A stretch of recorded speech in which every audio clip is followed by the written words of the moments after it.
सोमवार को झारखंड विधानसभा में जो हुआ उसे देखकर इतना तो कह ही सकते हैं कि रांची में अब दो कैप्टन कूल रहते हैं। एक को दुनिया जानती है महेंद्र सिंह धोनी और दूसरे हैं हेमंत सोरेन। बीजेपी की महामशीनरी के बीच से, चाणक्य के चक्रव्यूह के बीच से सोरेन ने 48-0 का स्कोर निकाला है।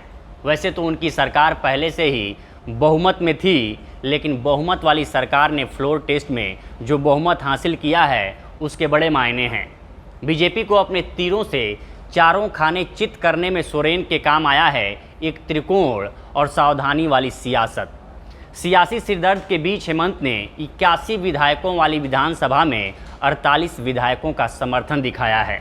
जाहिर है ऐसा करते समय उनका सीना 56 इंच नहीं 86 इंच का हो गया होगा।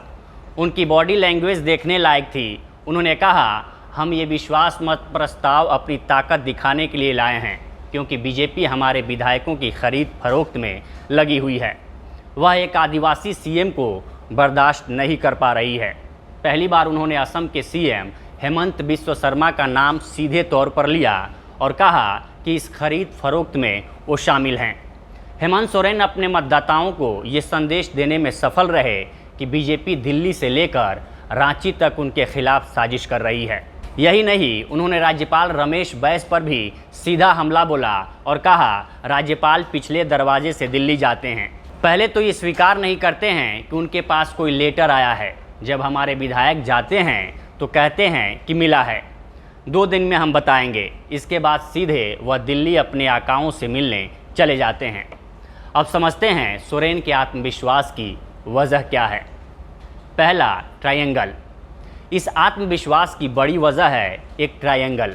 पश्चिम बंगाल में ममता बनर्जी, छत्तीसगढ़ में भूपेश बघेल और झारखंड में सोरेन। ये ट्रायंगल फिलहाल बीजेपी की केंद्रीय जांच एजेंसी वाली राजनीति से लड़ने के लिए मजबूत ढाल बन चुका है। आने वाले समय में इस ट्रायंगल को विस्तार मिलना तय है। जब बिहार से तेजस्वी यादव और नीतीश कुमार खुद को इससे जोड़ते हुए आगे आएंगे। बीते 25 अगस्त को खबर आई कि सीएम हेमंत सोरेन की विधायकी रहेगी या जाएगी। इस फैसले पर केंद्रीय चुनाव आयोग ने अपना मत दे दिया है। ये मत आयोग ने राज्यपाल रमेश बैस को भेज दिया है। इसके अगले दिन से स्थानीय अखबारों, नेशनल मीडिया में खबर आने लगी कि सीएम हेमंत सोरेन की विधायकी जानी तय है। कभी कहा गया कि आज त्यागपत्र देंगे तो कभी कहा गया कि कुछ देर में देंगे, लेकिन ऐसा कुछ नहीं हुआ। क्यों? यहीं आती है वजह नंबर 2। सीएम हेमंत सोरेन ने एक दिन का विधानसभा का सत्र बुलाया। राज्यपाल के अनुमोदन के बिना विधानसभा अध्यक्ष के विशेषाधिकार का इस्तेमाल कर बुलाए गए इस सत्र में बहुत कुछ देखने समझने को था। बीजेपी परोक्ष में कोई चाल चल रही थी तो सोरेन ने प्रत्यक्ष में उसका तोड़ निकाला।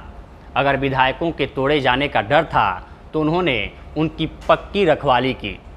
पहले लतरातू डैम पर दिन भर पिकनिक कराई, फिर रायपुर भेजने के लिए खुद एयरपोर्ट तक आए और फिर एक चार्टर्ड प्लेन का इंतज़ाम किया ताकि जब ज़रूरत हो विधायकों को रांची लैंड करा लें।